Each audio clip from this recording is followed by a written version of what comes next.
আসসালামু আলাইকুম। বাংলাদেশ ভ্রমণের আজকে আমার 4 নম্বর দিন। তো কালকে রাতে ছিলাম হচ্ছে এই ভাইয়ের বাসায়। আজকে আমি পাবনার উদ্দেশ্যে রওনা হব এবং সিরাজগঞ্জ আজকে থাকবো ইনশাল্লাহ। তো এখন আমি আছি হচ্ছে কুষ্টিয়ার বিমানবন্দর মোড়ে। এখান থেকে পাবনা চলে যাব। আমি এখন কুষ্টিয়া ক্রিকেট স্টেডিয়ামের মধ্যে ঢুকছি। স্টেডিয়ামটা দেখে তারপর বের হব। মাঠটার কাজ এখনো চলমান, মাঠটা এখনো কাজ শেষ হয়নি, পুরোপুরি কমপ্লিটও হয়নি। এই যে মাঠের মাঝখানে কাজ চলতেছে, ওই যে কাজ করতেছে। তো আমি স্টেডিয়ামগুলো ঘুরে দেখার উদ্দেশ্য হলো, আমি ক্রিকেট পছন্দ করি, এজন্য সব জেলার স্টেডিয়ামে আমি ঘুরে ঘুরে দেখতেছি। আমি এখন আছি হচ্ছে লালন শাহ সেতু সামনে। এখন আমি লালন শাহ সেতু পার হব। এখন দেখি এখান থেকে দাঁড় করায় কিনা। আমি এখন লালন শাহ সেতু পার হতেছি। আমাকে সাইকেল চালায় পার হতে দিবে না, যে কারণে সাইকেলটা এক অটোতে উঠায় তারপর পার করতেছি।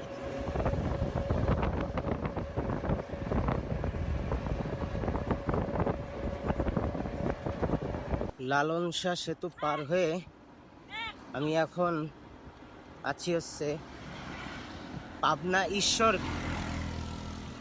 আমি এখন পাবনা সিটির ভিতর ঢুকবো, ঢুকে দেখি কাউকে পাই কিনা।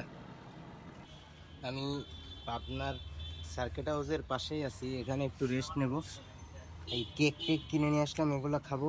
সাইকেলটা এখানে রাখলাম, দেখি কারোর অপেক্ষা করি কাউকে পাই কিনা, নয়তো একা একা চলে যেতে হবে এখান থেকেও।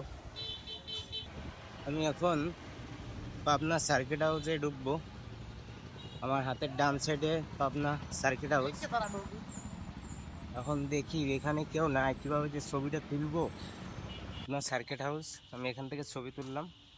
এখন আমি এখান থেকে বেরোয়, ভাই এখানে প্রতিবন্ধী হসপিটালটা কোন দিকে? মানসিক হসপিটালটা এই রোড থেকে কত কিলো? এখন আমি হ্যাঁ হ্যাঁ এখন আমি মানসিক হসপিটালে গিয়ে ওখানে একটু দেখাশোনা করে তারপর আবার ফিরবো। আমি এখন পাবনা ক্রিকেট স্টেডিয়ামের ভিতরে ঢুকছি। আমি সব স্টেডিয়ামগুলো দেখতে চাই, সব স্টেডিয়াম ঘুরতে চাই। তো এই হলো পাবনা ক্রিকেট স্টেডিয়াম।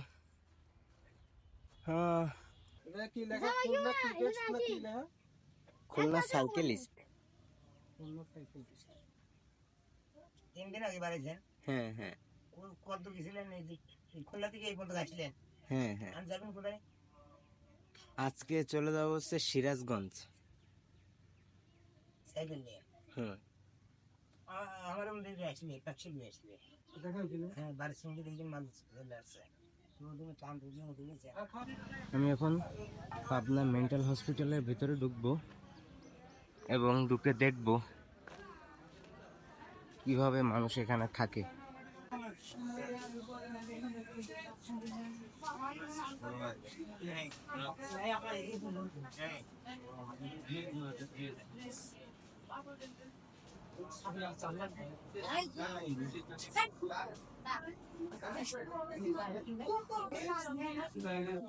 আমার খুব ভয় করতেছে এই পাগলদের সাথে কথা বলতে,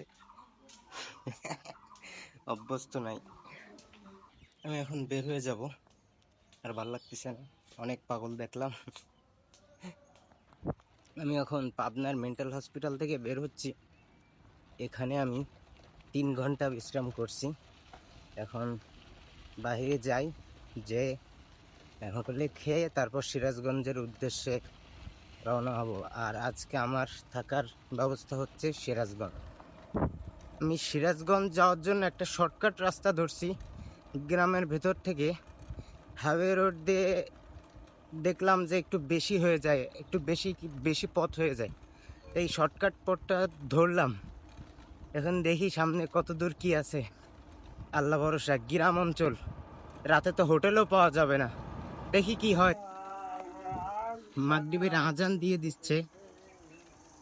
আমি মাগরিবের পর আর কোনো ভিডিও করব না, অন্ধকারে আসলে ভিডিও করার উচিত না, আর ভিডিওটা তেমন ভালো আসেও না। এই জন্য একবারে আমার গন্তব্যে পৌঁছে আমি তখন ভিডিও করবো ইনশাল্লাহ।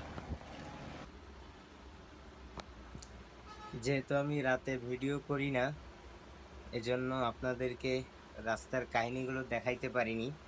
আজকে আমার সাথে এত বাজে একটা কাহিনী ঘটে গেছে, আমি যেটা কল্পনাও করতে পারিনি।